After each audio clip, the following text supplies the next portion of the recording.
ప్రభా నన్ను ఎక్కడికి నడిపించాలనుకుంటున్నావు, ఎలా సేవ చేయాలి ఏంటి అని ప్రార్థన చేస్తే, ఉపవాసం ఉండి కొన్ని వారాలు ప్రార్థన చేస్తే మద్రాసు పట్టణాన్ని చూపించాడు. మద్రాసు పట్టణానికి నడిపించబడ్డాడు. ఆ మద్రాసు పట్టణంలో అనేక సంస్థలు ద్వారాలు తెచ్చారు, అనేక ఆత్మలు రక్షించబడుతూ వచ్చారు. పట్టణం అంతా కదిలించబడిపోయింది. పట్టణం కదిలించబడిపోయింది. 1938 1939 సంవత్సరం కాలింపాంగ్లో నా బర్త్డే వచ్చింది. బర్త్డే వస్తే అన్న ఈవేళ నా బర్త్డే ప్రార్థన చేయండి, ఎప్పుడు పుట్టావును అన్నాడు. నేను 1938లో పుట్టాను అంటే, అరే 38 మేము మర్చిపోలేము, మద్రాసు పట్టణం అంతా పట్టణం కదిలిపోయింది అని చెప్తే నా మనసు పడింది. అప్పుడు మద్రాసు పట్టణం కదిలిపోయింది. అనేక ఆత్మలు ప్రభువుకి వస్తారు, రక్షించబడ్డారు. కనుక అనేక సంస్థల ద్వారాలు తెలుస్తూ వచ్చారు. వందల వేలాది వాక్యం వింటూ వచ్చారు, మారుమనసు పొందుతూ వచ్చారు. ప్రభువారు 2 ఏళ్ళు వచ్చేసి అని చెప్పి బయటకు తీసుకుపోయాడు, నార్త్ తీసిపోయి మళ్ళీ పంపించాడు 2 ఏళ్ళ తర్వాత. వచ్చేది వీళ్ళంతా ఇంతమంది ప్రభుత్వమైన వీళ్ళు అని చెప్పి చూస్తే అందరూ మళ్ళీ వాళ్ళ సంస్థల్లోకి వెళ్ళిపోయారు, లోకంలో కలిసిపోయారు. ఏడ్చాడు ప్రభు, భక్సింగ్ గారు ఏడ్చాడు. ఏంటిది ప్రభా ఏంటి? కొంతమంది దొరికారు, ఒక పిడిగడు దొరికారు. రాజమణి దుర్రాజు గారని, జార్జి రాజత్వం అని, దేవసాయం గారని, వీళ్ళంతా కూడాను అప్పట్లో ఉన్నటువంటి పెద్దలు. వీళ్ళందరూ నేను ఎరుగును, వీళ్ళంతా లేరు, ఇప్పుడంతా వెళ్ళిపోయారు. వీళ్ళని ఎరుగు చూశాను కూడా. అలా కొంతమంది దొరికారు. వాళ్ళని కలిసి మనం ప్రార్థన చేస్తామా అని చెప్పి పల్లవరం కొండ మీదకి వెళ్ళారు. రాత్రి అంతా ప్రార్థన చేశాను. ప్రభా ఎంత క్రయమని చేస్తా, మాట్లాడు అంటుంటే ప్రభు మాట్లాడటంలే. ఆ పల్లవరం కొండ మీదకి వెళ్ళారు. వెళ్ళిన తర్వాత రాత్రి అంతా ప్రార్థన చేస్తున్నారు, గ్యాస్ లైట్ పెట్టుకొని. తేళ్ళు మండ్రగబలు వస్తున్నాయంట. ప్రార్థన చేసేవాళ్ళు ఒక్కళ్ళే కళ్ళు మూసుకున్నారు, మిగిలిన వాళ్ళంతా ఏది వస్తుందో ఎక్కడ వస్తుందో అని చూస్తూ ఉన్నారంట. చెప్పు తీసుకొని కూడా చంపుతున్నారంట. తెల్లవారుజామున మద్రాసు పట్టణం మీద అరుణోదయ కిరణాలు పడుతూ ఉంటుండగా, ఇదే మద్రాసు పట్టణంలో నీకు తేళ్లు ఉన్నాయి, మండ్రగబలు ఉన్నాయి, ఎదుర్కొంటావా అన్నాడు. ప్రభా ఎదుర్కొంటాను, ప్రభా ఎదుర్కొంటాను. కిందికి వచ్చారంట, కొండ కిందికి వచ్చారంట. కుటుంబ ప్రార్థన చేసుకుంటామా అని కుటుంబ ప్రార్థన చేసుకున్నారంట. ఆ కుటుంబ ప్రార్థన చేసుకునేప్పుడు అపోస్తల కార్యం తీసుకున్నారంట. మొదటి 2 అధ్యాయాలు చదివారంట. మొదటి 2 అధ్యాయాలు చదివిన తర్వాత ఆ 2వ అధ్యాయము 42వ వచనం. అపోస్తల కార్యములు 2వ అధ్యాయం 42వ వచనం చదువుకుంటాం. 42వ వచనం.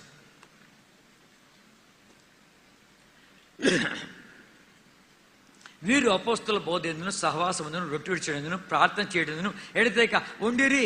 కనుక ఈ వాక్యము చదవగానే ఈ పని చేస్తామా అని అంటే భక్సింగా అని కొలిది ఒకతను గుండు దులుచుకొచ్చాయంట. గుండు దులుచుకొచ్చే కొలిది ఇంకొతను ఈ మద్రాసు వాళ్ళ దగ్గర పై మీద కండువా ఉంటుంది, అది తీశారు, టవల్ లాంటిది. అది తీసి దులిపి దాన్ని పరిచాయంట. ఇంకొతను పరిగెత్త వెళ్ళి 2 నాన్ రొట్టెలు తీసుకొచ్చాయంట. 2 నాన్ రొట్టెలు తీసుకొచ్చి అది పెట్టాయంట. ఇంకొతను పరిగెత్త వెళ్ళి 2 గ్లాసులు నిమ్మరసం తీసుకొచ్చాయంట. తీసుకొచ్చి అది ఆడ పెట్టాయంట. ఇంకొతను పై మీద కండువా తీసి దానికి కప్పాయంట. అది వాళ్ళ మొట్టమొదటి ప్రభు యొక్క బల్ల. ఇంకా వాళ్ళు ఆరాధించ మొదలు పెట్టారంట. వాళ్ళు ఆరాధిస్తుంటే మేము ఎక్కడున్నామో మాకే తెలియదు, తన్మయం అయిపోయాం, లీనమైపోయాం, పరవశించేశాము, మాకే తెలియదు, ఎంతకాలం ఉన్నా కూడా మాకు తెలియదు. అంతగా ప్రభుని ప్రేమిస్తూ ఆరాధిస్తూ హెచ్చిస్తూ గణపరుస్తూ లీనమైపోయాం. వాళ్ళు ఒకతను కళ్ళు తెసి చూశాడు, ఏం జరుగుతున్నాయి. తెల్లటి మేఘం కమ్మిందంట, భయపడిపోయి మళ్ళీ కళ్ళు మూసుకున్నాయంట. అక్కడ ప్రభు మాట్లాడుతున్నాడు, ఈ రీతిగా బల్ల ఏర్పాటు చేయి, బ్రదర్స్ ఒక దిక్కు కూర్చోబెట్టు, సిస్టర్స్ ఒక దిక్కు కూర్చోబెట్టు, సెంటర్లు పెట్టు బల్ల.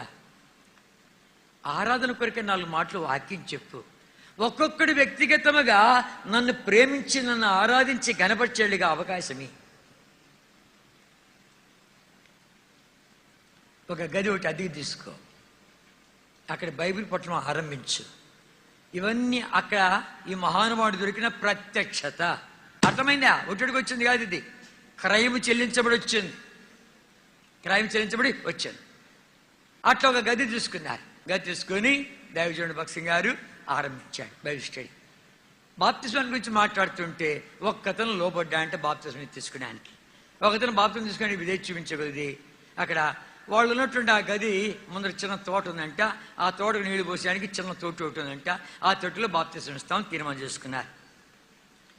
తొట్టెవ చిన్నదంట, తీసుకుని రావడం పొడుగ్గా ఉన్నాడంట. భక్సింగ్ గారు చెప్పారు, వాడిని 3 ముడతలు పెట్టి ముంచి లేపి సాగదీశామన్నాడు. మొట్టమొదటి బాప్తిజం అది. ఆ బాప్తిజం ఇవ్వగానే మద్రాసు పట్ల ఉండే క్రైస్తవ నాయకులంతా పరిగెత్తి వచ్చారు. ఎవరి భక్సింగ్, ఎక్కడి నుంచి వచ్చాడు, ఎవరిచ్చారు ఈయనకి అధికారము బాప్తిజం ఇచ్చానికి అని కర్రలు కత్తులు కటారాలు పట్టుకొచ్చారంట. ఈయన మోకాళ్ళ చదువుకుంటున్నాడు, ప్రార్థన చేసుకుంటుంటే చెప్పు ఎవరిచ్చారు నీకు అధికారము అంటుంటే భక్సింగ్ గారు అన్నారంట, బైబిల్లో పూర్తి వాక్యం నాకు అక్కర్లే, సగవాక్యము చిన్నపిల్లల బాప్టిస్మము, చిలకరింపు బాప్టిజము అనేది చిన్న వాక్యం ఒకటి నాకు చూపించు చాలు, తీయండి మీ బైబిల్ అని అంట. ఒకరి దగ్గర బైబిల్ లేదు, అంత కర్రలే ఉన్నాయి. మీ బైబిల్ తీసుకొస్తే నేను మీతో మాట్లాడతాను అని అంట. ఈ వేళ వరకు రాలేదంట. భక్సింగ్ గారి మీటింగ్ కానీ ఎవరైనా వెళ్ళారంటే, బాప్తిజమాలు తీసుకున్నారంటే, మా మిషన్లో ఉన్నటువంటి మీకు ఉద్యోగాలు పుడతాయి, మా మిషన్లో ఉన్నటువంటి ఇండ్లు వాకిళ్ళు ఖాళీ చేయాలి, మీ సాగు ఓడి చేస్తాడు, మీ పిల్ల పెళ్లిళ్ళు ఓడి చేస్తాడు అని రకరకాలుగా నినాదాలు బయలుదేరినాయి. రేపు బాప్తిస్మాలు ఒక కుటుంబంతో మాట్లాడి చెప్పారు, రేపు బాప్తిస్మాలు భార్యాభర్త ఇద్దరు మిషన్ ఫీల్డ్లో వాళ్ళు స్కూల్లో పనిచేస్తున్నారు, వాళ్ళు ఇచ్చిన ఇల్లుంది ఆ ఇంట్లో ఉండారు. అమ్మ రేపు బాప్తిస్మాలు. గొప్ప దైవజనుడు. పిల్లలు చూడు ఎంతమంది ఉన్నారు, మన పిల్లలు చూడు ఎంతమంది ఉన్నారు, మా పిల్లలు చూడు ఎంతమంది ఉన్నారు. కనుక ఉద్యోగం ఓడగొట్టుకుంటామా, ఇల్లు వాకిలు వదిలిపెట్టేస్తామా, వీళ్ళు సాకేది ఎట్లా, బాప్తిజం తీసుకుంటామా, ఇచ్చేస్తామా, ఇదా రెండు చూడు. రాత్రి ఉపవాసం ఉండి ప్రార్థన చేశారంట. చేస్తే దైవజనుడు గొప్ప దైవ సత్యాన్ని తీసుకొచ్చాడు. ఈ వెలుగు ప్రాముఖ్యము, సర్వశక్తి గల దేవుడు మనం వదిలిపెట్టాడు, కాపాడుతాడు, ఆయన వాక్యానికి విధేయత చూపిస్తాం అని చెప్పి విధేయత చూపించి బాప్తిజం తీసుకున్నారు. మరుసటి రోజు ఇల్లు ఖాళీ చేయి, మీ ఉద్యోగం ఊడి పోండి, చెట్టు కింద మేము బతికాము. అద్భుతం చేశాడు. ప్రతి దినము అద్భుతమే, ప్రతి దినము అద్భుతమే. ఆయన ఎట్లా కాపాడాడు, ఎట్లా నడిపించాడు, ఎట్లా పోషించాడు. మమ్మల్ని విడిచిపెట్టలేదు. మా పిల్లల సంఘంలో పెద్దలయ్యారు, కొంతమంది సేవకులు అయ్యారు, మమ్మల్ని వదిలిపెట్టలేదు అని చెప్పి కంట తడి పెట్టుకున్నారు. చెప్ప నేను విన్నాను. క్రయముతో వచ్చింది, ఇది ఒకటి వచ్చేది కాదు. అర్థమైందా? క్రయము చెల్లించి. ఇప్పుడు బాప్తిజం అంటే ఇట్లా తేలికైపోయింది. కనుక రొట్టె విడిచడం అంటే తేలికైపోయింది, క్రయముతో వచ్చింది.